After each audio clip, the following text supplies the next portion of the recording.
The who and why of web accessibility. Give me a couple of minutes to go over the laws. Section 504 of the Rehabilitation Act was the first disability civil rights law to be enacted in the United States. It prohibits discrimination against people with disabilities in programs that receive federal financial assistance. It also allows for the provision of an aid, benefit, or service if necessary for participation in an equally effective manner. A leveling of the playing field, so to speak. The Americans with Disabilities Act, or the ADA as it is more commonly called, was originally passed in 1990, but was amended in 2008. The ADA further extends the prohibition of discrimination established by Section 504. While the Department of Education is responsible for enforcing Section 504, the Department of Justice is responsible for enforcing the ADA.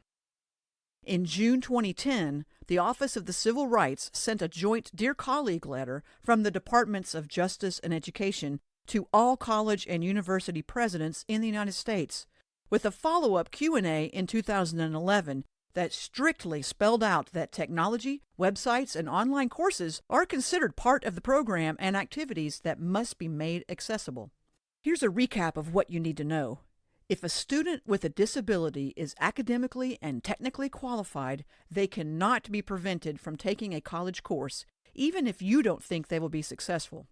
Accommodations for the student and modifications of the program or activity may be made, but they must not fundamentally alter the program or activity, and they must provide an equally effective and equally integrated experience for the student with a disability as compared to the rest of the class. And college informational materials and technologies, including websites and online courses, need to be accessible to students with disabilities. So who are our students with disabilities? What do they need in terms of web accessibility? Let's meet some of them. Cody is 19, lives with his fiancée, is majoring in philosophy, wants to travel to University of Tennessee to study law. He likes to play goalball and read science fiction, and he's blind.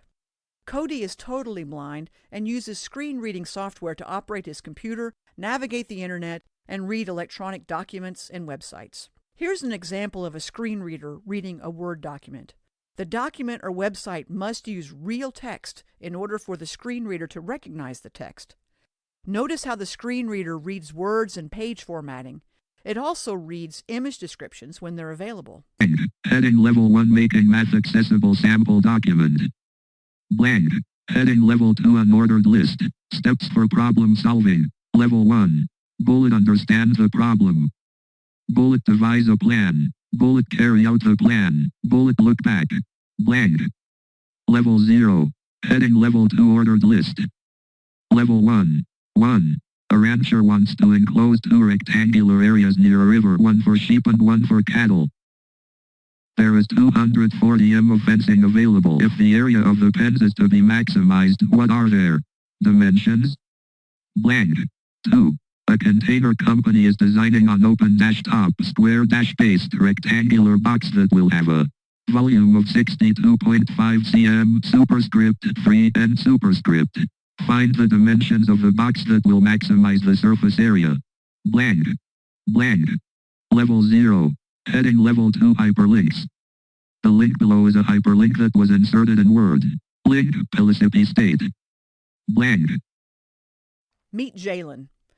Jalen is a welding student with a full-time job and a family. Jalen has dyslexia. Jalen also uses a screen reader or text-to-speech assistive technology, as it's sometimes called. The type of screen reader Jalen uses just reads electronic text, not the formatting or image descriptions like the screen reader Cody uses. You may be familiar with screen readers like Jalen uses. They are becoming very popular for anyone who wants to listen to a document rather than read it, for whatever reason, disability or convenience. ReadSpeaker, shown in the video, is an add-on tool. Some software comes with built-in readers. Adobe Acrobat Reader has the Read Out Loud function, and Microsoft Word has the similarly named Read Aloud function. Check for them the next time you have to read a long document.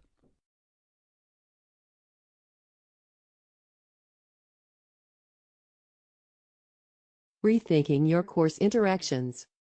Designing a new online course or moving a face-to-face class online requires rethinking instructional strategies of how students interact with content. Students interact with one another. Students interact with instructor. As new technological affordances open up, it becomes possible to explore and capitalize on different aspects of the learning process. Laurie is a web design student and a single mother of 2 young girls. She works part-time and is a full-time student and mom. Laurie is low vision, and she needs electronic documents that she can magnify. She also uses screen reading or text-to-speech assistive technology like Jalen does. Real text required by all of these screen readers is text that can be detected and selected. You can search for it and copy it, and it can be read aloud by screen reading software. Images and scans of text cannot be searched or read aloud. Nausha is an international student from Afghanistan. She is studying biology and hopes to be a doctor one day. She is deaf and has a sign language interpreter with her in classes, but she needs videos used in class to be captioned or subtitled like this video is. Brian is a physics major, an audiophile, and a movie buff, and he is paralyzed from the neck down. He can't fill out or sign forms by hand. Both Cody and Brian need keyboard-accessible buttons. Brian because he cannot use a mouse. He uses a mouth stick to type. Cody because he can't see the mouse cursor on the screen. Both of them use the computer keyboard keys, specifically the Tab and Enter keys, the directional arrow keys, the space bar, and software keyboard commands to operate and navigate the computer. It's important that all the buttons, navigational menus, and links can be operated by the keyboard. Try not using your mouse. Can you navigate a website with just your Tab key, arrow keys, and Enter? Can you get to the play button of a video and click the space bar to make it play? The Tab key will take you to all active buttons and links, so it's a quick way to scan a page. Faith is an English major who loves to sing in the school choir. Faith is colorblind.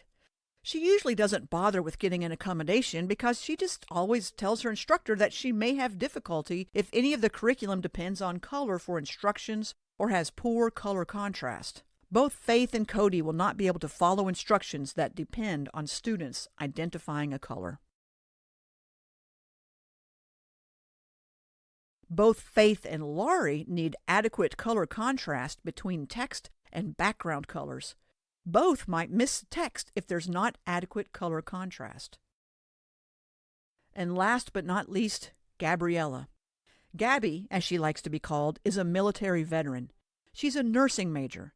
Gabby has photosensitive seizure disorder, which means she has a seizure if she is shown flashing light for more than 3 seconds.